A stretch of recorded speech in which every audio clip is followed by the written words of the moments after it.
First of all, thank you to Maria for inviting us here. Very happy and excited to share some of the experiences of these amazing entrepreneurs with the audience. We're going to talk about scaling up businesses and scaling up businesses during times where you have to go very fast. And the companies, the representatives, the founders that we have here exemplify that.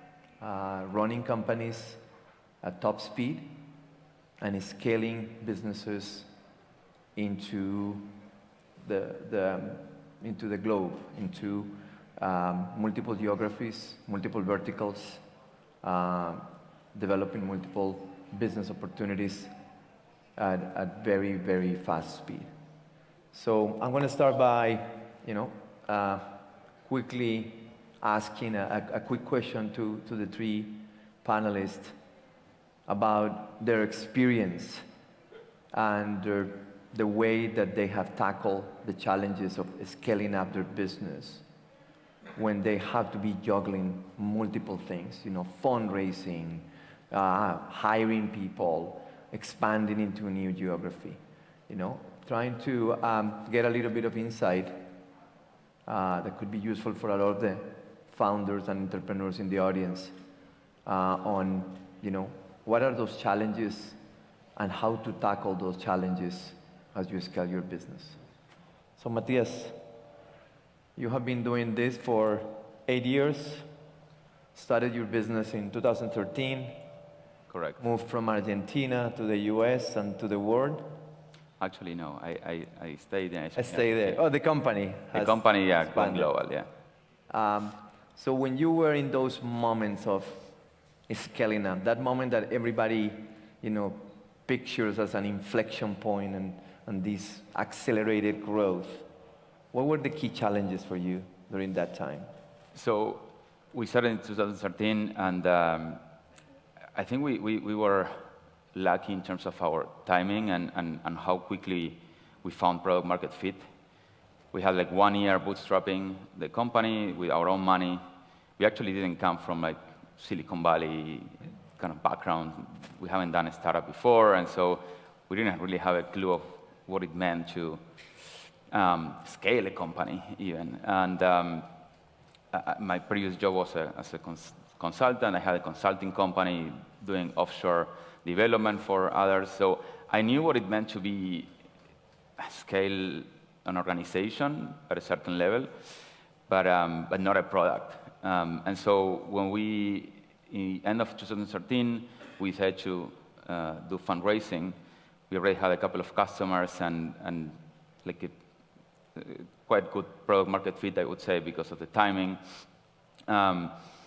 We quickly encountered ourselves with money, which we didn't have experience of, being in an environment where you have money to spend to build your team. So I think the kind of like looking back and looking at the whole timeline of the company, 2014 to 2016, end of 2016 was kind of like the build the product, really like focus on probably build 80% of the features that we currently have today.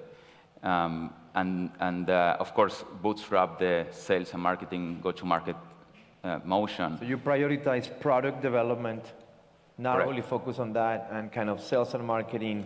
Slowly ramping up. It's not that we went and like hired thousands of account reps. We had to find what our go-to-market motion would look like. We are a bottom-up kind of a go-to-market motion because we sell to developers. So how you do marketing, how you do inbound. 90% of our business was inbound. So that also like create this notion of like, well, the business is coming at us, right? So that's why we focus on the product, and then I would say we focus on the enterprise readiness, which meant customer success, sales, and well, just scale all that side, global kind of expansion. So that's how I kind of separate the two stages of growth of Auth0. Got it. Now, Juan, your story is also amazing. Again, it's a company that has been in business for a few years too, that have had ups and downs, that some way have navigated, through evolutions of the business model over the last few years. A very different route from Matthias, It's like he started doing identity management day one, and he does identity management with multiple features today, and it's kind of core. Your case was a little bit different. So you had moments where you probably had to, put a stop, rethink your business, but then restart scaling fast. Tell us a little bit about that experience. Yeah, it has been like a roller coaster, this story. It's like we started back in 2009, and we were fighting for 5 years for the model that didn't work out, and we actually made a pivot. And then since then, it has been a fantastic growth. We have passed from creating a business in 2016, actually even from the scratch, from what we had, to being over $1 billion and 1.2 billion on revenue run rate as of now. Okay, so tremendous growth. And I think that on these last years, my job has evolved a lot. It's like I'm basically focusing 3 different things. First one, and the most relevant one, is team and culture. It's like in culture and team. So hiring the right people for the organization, and making sure that our culture, that is very well defined, is still running in the same way as when we were 50 people in the company. It's like, so with the same principles, with the same way of doing things. Second thing that I'm taking care of course, is funding. It's like we are growing a lot, and we have opened 8 different countries in the last 3-4 years. And that requires like some level of funding, and we have raised actually very recently from SoftBank and many other great investors that have helped us, and this is actually taking a big part also of my day-to-day. And then thirdly, there is that I have moved from being much more operational, or being in the day-to-day of the operations, and I've forced myself to actually make a step back and do not be so stressed, and start to, as Jeff Bezos described, start to think in 3 years' time and live in 3 years' time. It's like from now. So this brings you to a situation where you need to think, what are the products, the new innovations that you need to bring, in our case, into the platform for both the workers and the employers of Job and Talent, that are the users of the platform, to actually bring them higher stickiness, more satisfaction. And this is something that is not going to happen in a few months. It's going to happen in 3 years. So that's something also that I'm actually doing now, while I'm surrounded by a team that is doing a great job of managing the day-to-day of the business. That is something crucial. But in order to get there, what you said before is critical, is you had to put that team in place before. Because you cannot step back from the business if your team is not ready. Yeah, and I always say something.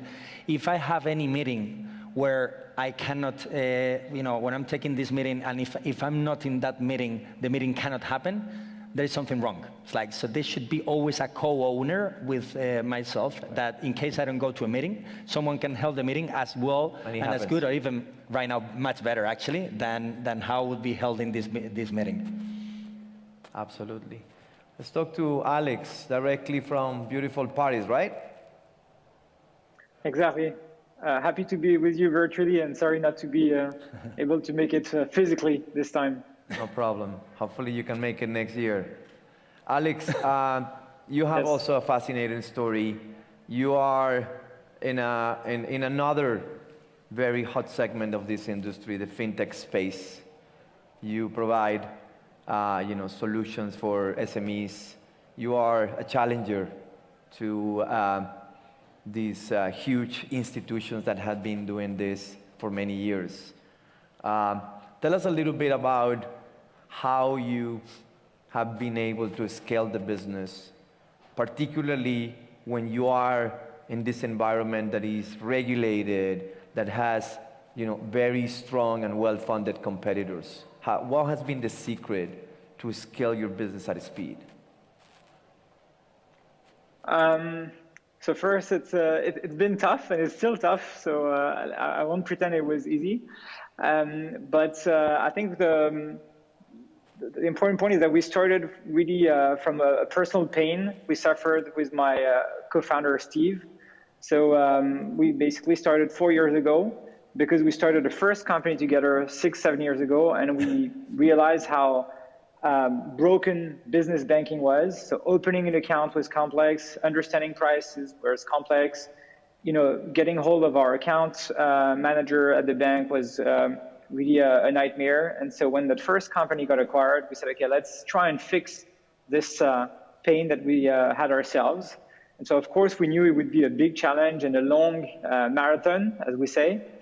So we started really from having the first few people on the team, a bit along the lines of what has been said. So like the people and especially the very first few people were quite key. So that was like one side, and of course then you keep on hiring and growing the team. So today we have 450 people on the team in 4 offices, including one in Barcelona. And so we obviously need to attract and retain. Both are important. A lot of talent, a lot of new talent. Every day or every month, and so that's one very important part, of course, of scaling. And then the second point is really around clients, and I think similar to what you were saying about Matthias. I mean, we started in business banking, and we're still in business banking, so we didn't pivot or like everything was, let's say, quite clear from day one, and so we didn't have like many strategic let's say discussions, but more tactical, or how do we scale fast? How do we answer fast the questions or the needs that our clients are telling us? And so we really started from our client feedback. So we opened the service 4 years ago, a bit more than 4 years ago. I remember the first day we had our first client that was a real client, not a friend, not a cousin, whatever. Like, wow, that's crazy, that's great. And we talked to that person. We saw what kind of business this was, and then we said, okay, let's try to get another one like that business, and then again another one, and so on. And so like we really iterated very manually at the beginning, and then once things started. Really scaling faster and larger numbers, we kept on really talking and listening to our clients to understand what was working well, and of course quite a few things were working well, but also lots of things were not working well because they were missing a feature, or they didn't understand something, or the website was not clear, whatever. And so we really iterated as fast as we could on all these feedbacks that we were receiving from our clients. And we keep on doing that today. And of course, the product is much better and the service is much better today than it was 4 years ago. But also we have many more clients, also larger clients. So we keep on having requests, questions, and improvements, suggestions. And so I think the challenge is, of course, on how we prioritize these feedbacks, these ideas to implement them, but also how we think of new things we could be doing that might not be customer feedbacks, but a bit as Juan was saying, like how do we project ourselves like in 1, 2, 3 years time, and kind of start building now what we believe will be even more important for our clients in a couple of years from now. But I would say like the 2 legs that I've been juggling with in the past 4 years are like, one is like the people part and like the team and culture and like really building an organization that can scale. So like having the internal tools, internal knowledge, onboarding material for all the new team members and so on. This is of course super key. And the second part is really around what service we're offering, what the client feedback is, making sure we get like very positive, very positive, NPS and referrals and so on. So that you have the kind of the snowball effect, and new clients are happy, and then refer Konto to some other people around them, and then you keep on growing and growing.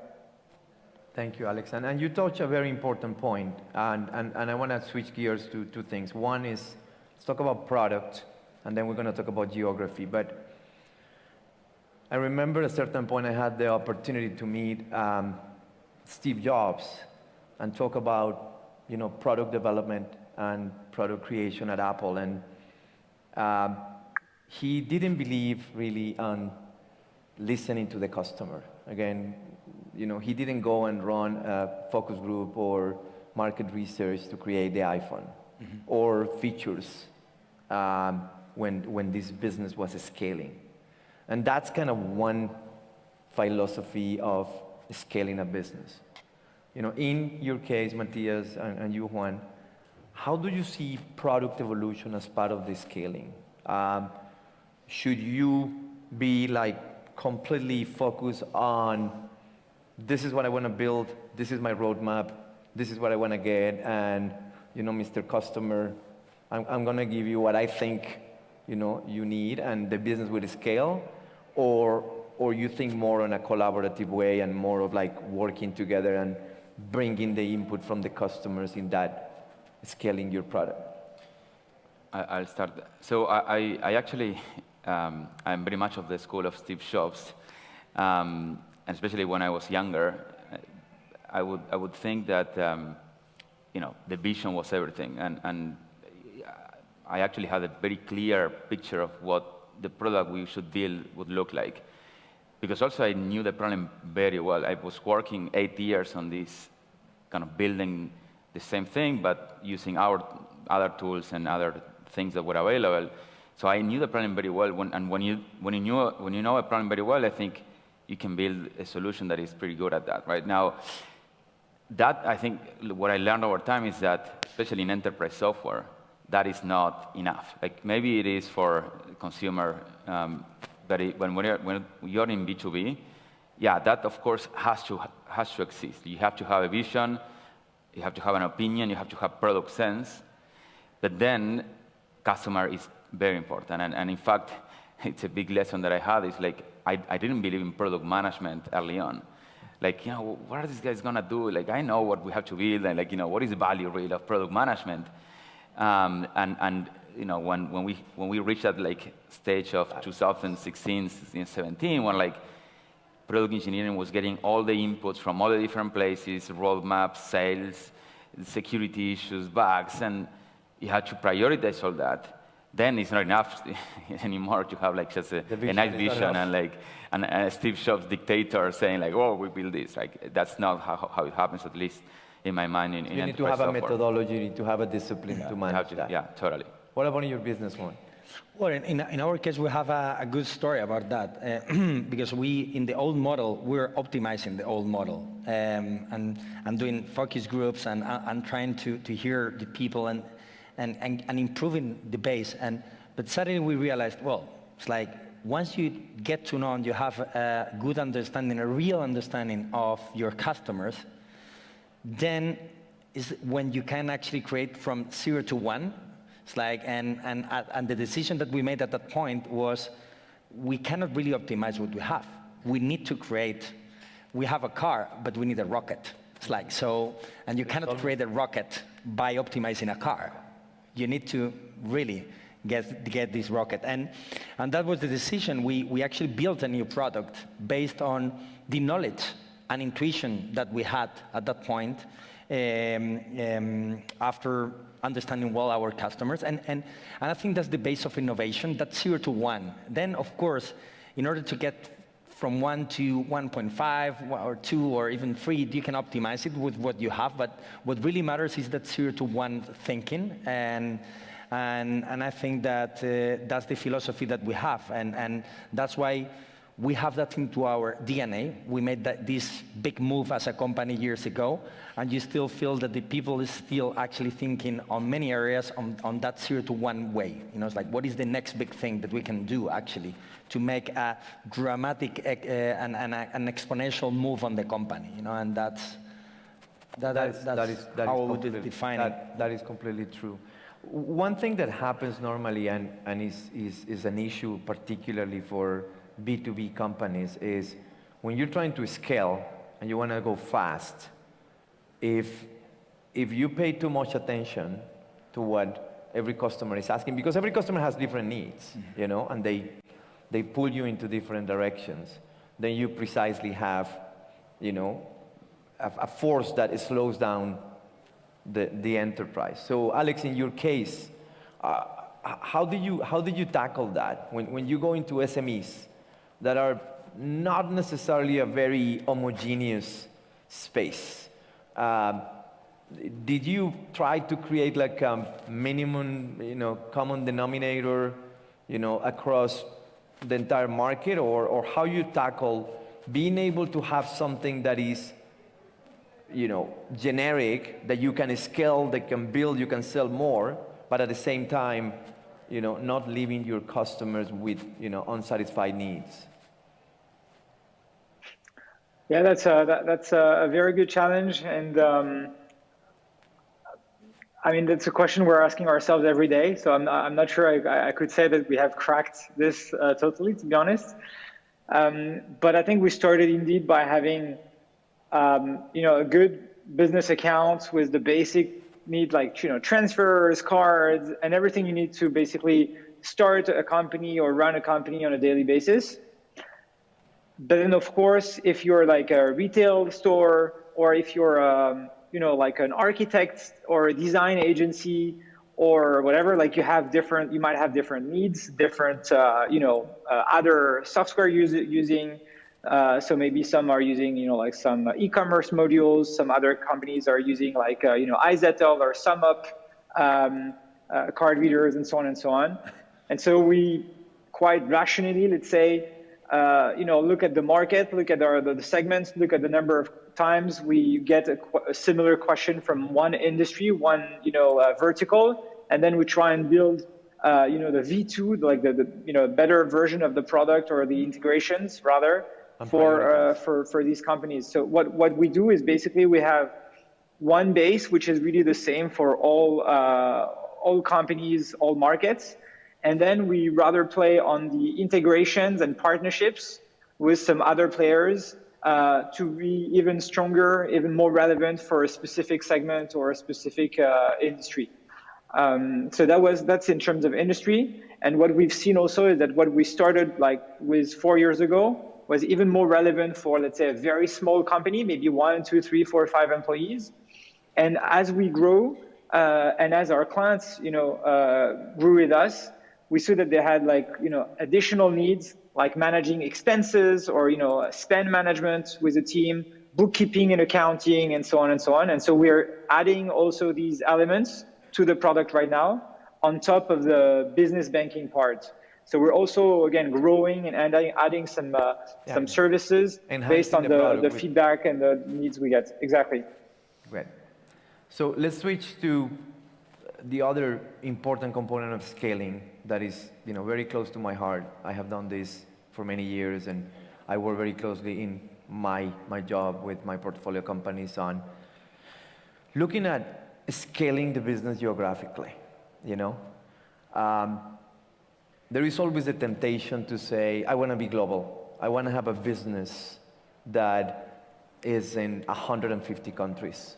Why? Because if I want to be, you know, valuated as Decacorn, or, you know, $20 billion or $50 billion, those valuations only are attached to companies that are, in some sense, global. So there is always that temptation.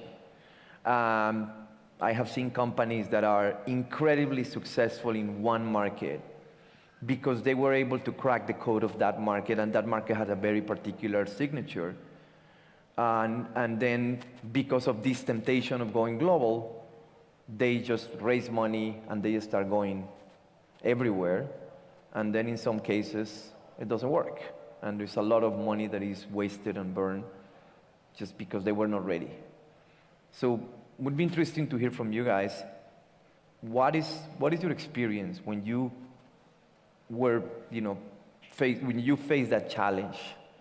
Should I stay where I am? Should I keep my customers served where they are, and maybe have, you know, my platform in a couple of languages because that's what, you know, is going to get me to a better product. And then when I completely have something very strong, then I'm going to start thinking about going into other geographies, or you guys, put that geographic expansion as something that you do very early on in your development?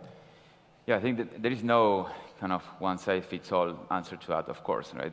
In our case, we are pure software, right? It's not like Uber, which you have to land to a country and City or... yeah, and a city, whatever. So we were lucky from that point of view that the moment that we put this product out there, we got inbound interest from everywhere. Authentication is a problem that every company has to solve, from any latitude, any industry, and whatever. The engineer in Russia and the engineer in India is facing exactly the same pain. Exactly the same. pain. Yeah, there are some like localities and like, I don't know, like in Russia, you want to integrate with the Yandex and the social networks of but that was easy for us to implement. So we were lucky from that, and so what we did though is to be conscious about the enterprise sales resources that we would put on every region. So we started with the US, of course, EMEA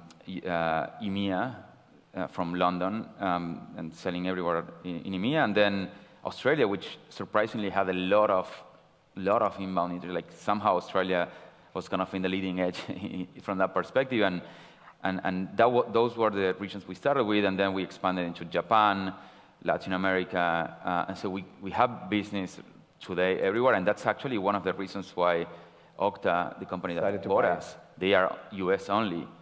We kind of are giving them the channel footprint. The whole world.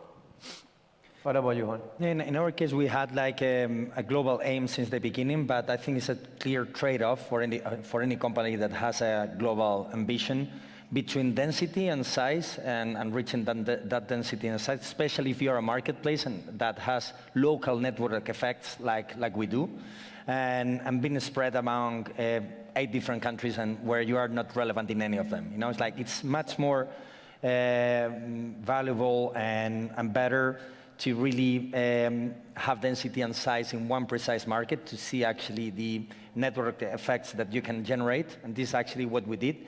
We went to the UK a bit too early, but again, you need to have some balance. We went in a moment where we're starting to have some competition. So if you wait so much, then it becomes extremely harder. So it's quite tricky. I always think that you need to see your own business in order to make that decision. It's like, but I think that this global aim is something that we had in the DNA since day one. Okay, it's like that's what matters. Makes sense.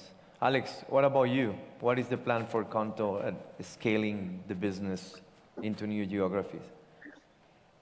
Yeah, so I mean, similar to what's been shared, I think we started very much as a European adventure, and so from day one we wanted to be at least European, maybe even global.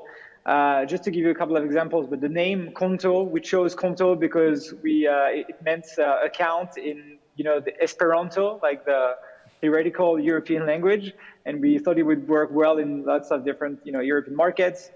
Our domain was conto.eu. Now we moved to conto.com, but a couple of things like that. So we always had in mind to do that in across Europe. That said, we launched in France first, and for I think 24 months we were only in France, and then we launched in Spain, Italy, and Germany. But of course, because we're in a regulated industry, we needed to have licenses and lots of things linked to that. So of course, it could have been faster if we were software only, let's say. But I think the important part is that from day one we had, in terms of culture, in terms of internal knowledge base. I was mentioning earlier, very important for the culture. Everything has been done in English from day one. So of course, it's much easier now to hire and onboard any talent from anywhere in the world. And lots of other things like that in the app and in all our tech stack. We've always had French and English, so of course it was much easier to add German, Spanish, and Italian later on. And we had that in mind very early on. So I think if you've built, a product in, let's say, non-English, so let's say in French, in our case, like in French, if everything is in French and so on, and then you need to kind of add a new dimension, that might be complex. But if early on you've planned a bit ahead and you want to do that and you've done a few things that then make it easier, of course, I think it can be very efficient and very interesting for the company. But exactly as Juan was saying, I think it's very important to prove your let's say product market fit on one market first, and it's easier to do that if you're focused on one market. And just to give you also an example, I think we raised our Series A when we started having traction on France, and we probably wouldn't have had that traction that fast if we were trying to do 4 markets at once. So that's always a trade-off, lots of factors in the equation, but it's much better to be winning on one market than losing on 10 or whatever. So it's indeed like a fine balance that you need to probably reevaluate every, I don't know, year or every whatever, not every day, but from time to time you need to look at the market, what the perspectives are, what the competition is doing, what your kind of runway and means are, and so on, and you need to evaluate what you do. Got it. I think I agree with you 100%. I think I'm going to close the panel by saying that probably the common theme with the questions that we discussed here was that discipline is really a key when you are trying to scale your business. We talk about discipline when you grow your product, discipline when you decide a region, discipline when you're trying to expand, with new customers. So being disciplined, being focused, I think is something that these guys have done in their careers, and that's the reason that, they have achieved success and these fantastic valuations. And we wish them best of luck, continued success, and thank you for being here. Thank you. Thank you.